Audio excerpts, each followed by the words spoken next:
Hello, I'm Dr. Rhodes, clinical psychologist with behavioral health, and I'm working with ACS. One of the issues that we're very concerned about is Fort Knox has a lot of soldiers who are deployed downrange. Obviously, the biggest one is going to be 3-1, the Duke Battalion. They've got about 3,500 soldiers deployed. They're going to be coming back, and we know from experience that's a joyous occasion for the families. It's something to be really excited about. We also know from 10 years experience that there can be some challenges, there can be some difficulties. Fortunately, during that last 10 years, we've learned something about what makes it work and what makes it difficult. Probably the biggest resource that we've had are the spouses who have gone through this number of times, and they've taught us something about what to pass along. And so that's the purpose today, is that we're going to take some of this accumulated wisdom and the experiences of past deployments and some of our treatment methods and expectations, along with the wisdom of the spouses who are used to this.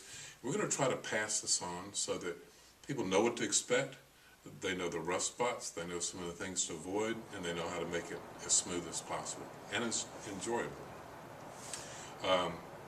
Anytime somebody's gone for a very long time, you've got to have some way to motivate yourself throughout those days and weeks and months of waiting and worrying.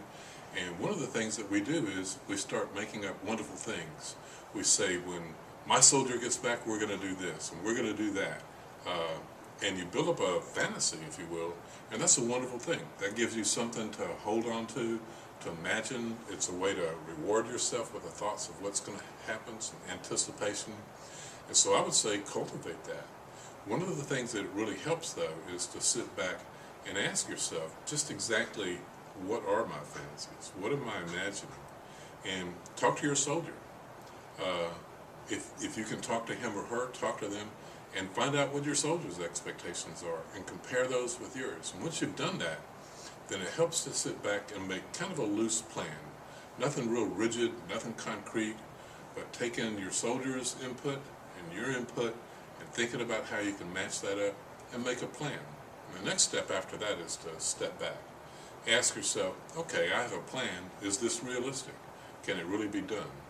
Maybe not. And maybe you want to bounce it off of a friend of yours or somebody that you trust. Maybe somebody who's gone through this before. Ask them what they think. Get some feedback on that. But the main thing is be realistic about it. Make certain that it's something that you can carry out. We have to think about certain things, like when my soldier gets back, do we want just unstructured time, or do we want to schedule a lot of things? Do we want to spend it with our nuclear family here and friends, or do we want to go visit family who want to see the soldier? Do we want to get away? Do we want to go to some place where we can just be with each other on a vacation for a while before we come back? Think about it. We recommend that you really consider just some unstructured time, just loose time to hang around. Anytime we have a plan, we know that not everything is going to work the way we want it to. Nothing ever does. So anytime that you've got a plan like that, you want to know, what's my fallback plan? Something is not going to work the way we want. And so rather than just hold the bag and kind of panic and there's nothing else to do, just say, okay, that part didn't work out, here's the backup, here's what we're going to do instead. And just like we know that we build up these wonderful fantasies about what's going to happen, this is the way it's going to be, this is what we're going to enjoy, it's going to be so great. On the other side, it's natural to worry. And we hear this even from spouses who've gone through this many times. There's a lot of worries about uncertainties and doubts and fears about what's going to happen. And I think there are some spouses who feel guilty that instead of just feeling totally happy, they're worried, they're anxious, they have doubts. And we want you to know that's perfectly normal. That's going to happen to anybody. It'll happen on this deployment and the next one and the next one. If you've got access to somebody, again, who's gone through this, talk to them about it. I think one of the things you'll see is that even if they've been through this many times before, they're going to have their anxieties, they're going to have doubts and worries. It's not something to feel guilty about. It's just something to understand. That's the way it works. That's what happens. Now, also, when we're getting ready for a big event like this, then we're going to get a noisy brain. Our brain is going to be full of all these questions bouncing around in our head. Let's talk about some of those. The first one's probably going to be, The one we hear maybe the most is going to be, will my soldier be different? And the answer is, of course, of course. Think about it this way.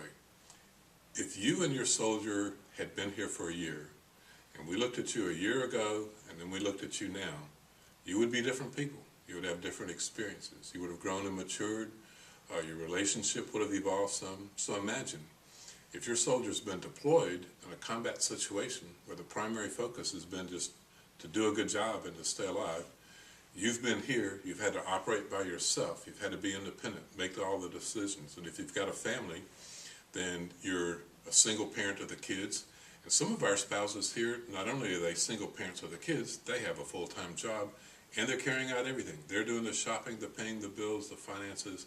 They become much more independent than they were before. And when your soldier gets back, and they've been through combat, and you've been an independent person making all the decisions, of course things are going to be different. He's going to be different, you're going to be different, you've moved on.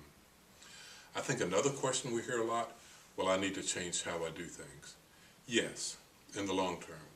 One of the things that we try to prepare soldiers for, to the extent we have access to them, is to understand that they can't step right back into the same role that they left. Things are going to be different.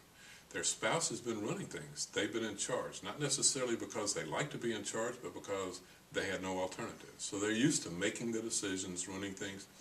They're used to paying the bills, deciding how much money goes here. They're used to telling the kids what they can and can't do.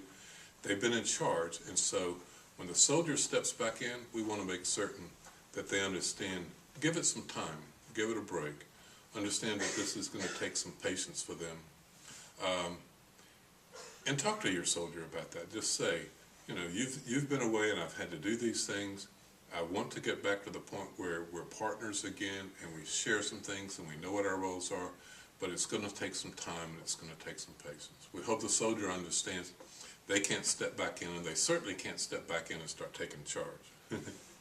They may try, but that's not going to work well, and it's going to take some patience on both sides.